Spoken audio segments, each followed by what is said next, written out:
को मैं भली भांति सुन रहा हूँ। ये कोई पार्लियामेंट नहीं है जो ये उठ के खड़ा हो जाएगा।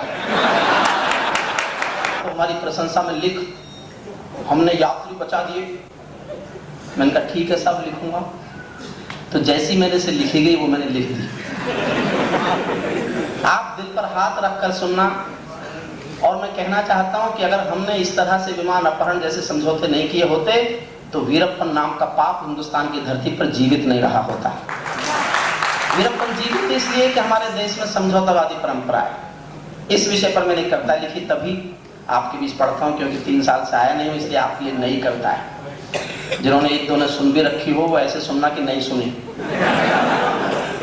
मैं ताजों के लिए समर्पण वंदन गीत नहीं गाता, मैं ताजों के लिए समर्पण वंदन गीत नहीं गाता, दरबारों के लिए कभी अभिनंदन गीत नहीं गाता। कौन भले हो जाऊं लेकिन मौन नहीं हो सकता मैं। और पता चलेगी कि आप मुझे कितना कितना छू रहे हैं उसको। कौन भले हो जाऊं लेकिन मौन नहीं हो सकता मैं। पुत्र मोह में शस्त्र त्याग कर द्रोण नहीं हो सकता मैं। पुत्र मोह में शस्त्र त्याग कर द्रोण नहीं हो सकता। कितने ही पहरे बैठा दो मेरी क्रुद्ध निगाहों पर, कितने ही पहरे बैठा दो मेरी क्रुद्ध निगाहों पर। मैं दिल्ली से बात करूंगा भीड़ भरी चौराहों पर, मैं दिल्ली से बात करूंगा भीड़ भरे चौराहों पर। मैंने भूपा कश्मीरथी का घोड़ा रुकते देखा है। और एक पंक्ति में कविता का शीर्षक गाता हूं साहब, दुख होगा सुनकर मुझे लिखते हुआ था। मैंने भूपा कश्मीरथी का घोड़ा रुकते देखा है, मैंने भूपा कश्मीरथी का घोड़ा रुकते देखा है। 5 तमंचों के आगे दिल्ली को झुकते देखा है, 5 तमंचों के आगे दिल्ली को झुकते देखा है। मैं दिनकर का वंशज दिल्ली को दर्पण दिखलाता हूँ, इसीलिए मैं केवल अग्निगंधा गीत सुनाता हूँ, इसीलिए मैं केवल अग्निगंधा गीत। जैसी घटना घटी, नई सरकार को कुछ उपमाएं मिली थी, पत्रकारों ने दी थी। ये अर्जुन है, ये राम है, ये भीष्म है, ये युधिष्ठिर है। बड़ा अच्छा लगा था, हमने सोचा था शायद होंगे।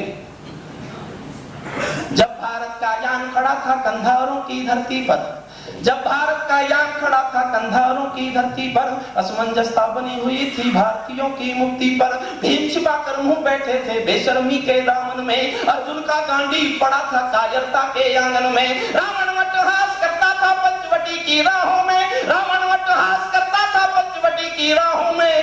राम घिरे लाचार खड़े थे गठबंधन की बाहों में, राम घिरे लाचार खड़े थे गठबंधन की बाहों में। हम हमदर्दी खोज रहे थे काबुल वाले गैरों में। और आपके दिल को दुख पहुंचा हो तो एक पंक्ति फिर जोरदार सदन की तालियां मांगती है। हम हमदर्दी खोज रहे थे काबुल वाले गैरों में, हमने टोपी जाकर रख दी अफगानों के पैरों में, हमने टोपी जाकर रख दी हमने टोपी जाकर रख दी अफगानों के पैरों में। जो अफगानी आतंकों की शैली करते देखे थे, जिनके बाजू केसर की क्यारी तक बढ़ते देखे थे, जो दामन में ओसामा लादेन छिपा कर बैठे थे, अपनी आंखों में पिंडी के नैन छिपा कर बैठे थे, उनके साथ उस नक्कारी से मेरा भारत चला गया और वार्ता करने उनके दरवाजे पर चला गया, और वार्ता करने उनके दरवाजे पर चला गया। भारत खून सने हाथों से हाथ मिलाने पहुंच गया, एक शेर कुत्तों के आगे पूंछ हिलाने पहुंच गया, एक शेर कुत्तों के आगे अफगानी चेहरे पर उजले भनके भी तरकाले थे, तालिबान के सारे पासे मामा शकनी वाले थे, उनसे कोई आशा करना दिल्ली की नादानी थी, इस चौसर में हार युधिष्ठिर की निश्चित हो जानी थी। दिल्ली के दरबार फैसले गलत वरण कर बैठे हैं, दिल्ली के दरबार फैसले गलत वरण कर बैठे हैं। पांडव खुद ही पंचाली का चीरहरण कर बैठे, पांडव खुद ही पंचाली का चीरहरण कर बैठे। खुददारी को रहन किए बैठे हैं हम, स्वाभिमान को दहन किए बैठे हैं हम। मैं दरबारों की लाचारी को चाणक्य पढ़ाता हूँ, इसीलिए मैं केवल अग्निगंधा की सुनाता हूँ, इसीलिए मैं केवल वाह भैया वाह। विमान अपहरण के बाद यात्रियों को थोड़ा थोड़ा पानी मिलता था, ऐसी सूचना है साहब। मैंने जिसलिए कविता लिखी अब सुनो, थोड़ा और गंभीरता चाहता हूँ। जिनके दिल में दया नहीं उमड़ी रमजान महीने में, वो भी रमजान का महीना था जब विमान का अपहरण हुआ था। मैं पढ़ाता हूँ एक यूनिवर्सिटी में, कानून पढ़ाता हूँ, मैंने इस्लाम पढ़ा है और संसार का इस्लाम पढ़कर बोलता हूँ कि जो व्यक्ति रमजान के पवित्र महीने में किसी मासूम का अपहरण करके हत्या कर सकता है वो कुछ भी हो सकता है, सच्चा मुसलमान हो ही नहीं सकता।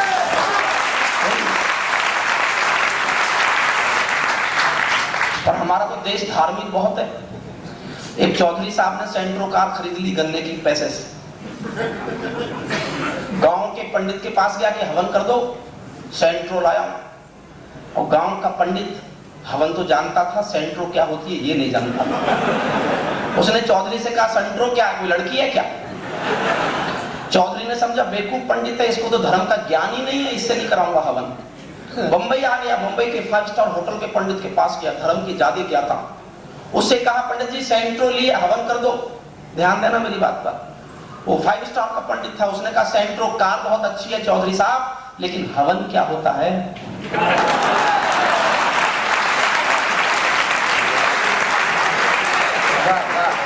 पूरा देश धार्मिक।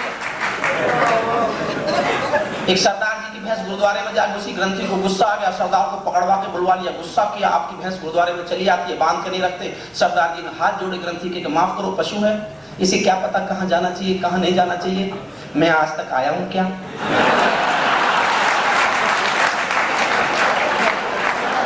और हम कहां तक गए, हम कितने धार्मिक हैं। एक 90 साल का बूढ़ा मुसलमान बीमार हो गया, डॉक्टर ने कहा बचोगे नहीं, 24 घंटे में मर जाओगे। ये सुनते ही घर वालों से कहा एक पंडित बुलाओ।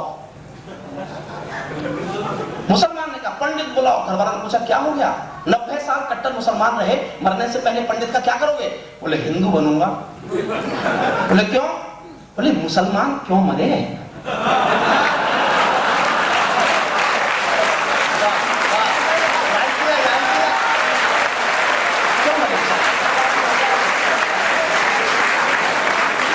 जिनके दिल में दर्द नहीं, जिनके दिल में दया नहीं, उमड़ी रमजान महीने में, उनको फर्क नहीं मासूमों के मरने में जीने में।